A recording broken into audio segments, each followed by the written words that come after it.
નમસ્કાર, આપ જોઈ રહ્યા છો સ્પાર્ક ટુડે ન્યૂઝ। આગાહી મુજબ સમગ્ર ખેડા જિલ્લામાં અતિ ભારે પવન ફૂંકાતા પ્રજામાં વ્યાપક ડર અને જીવ તાળવે ચોંટ્યા હતા।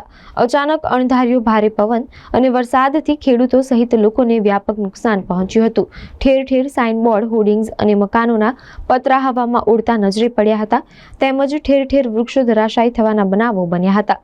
ખેડૂતોને બાજરી, શાકભાજી અને તમાકુના પાકોમાં મોટા નુકસાનની ભીતિ સર્જાઈ હતી।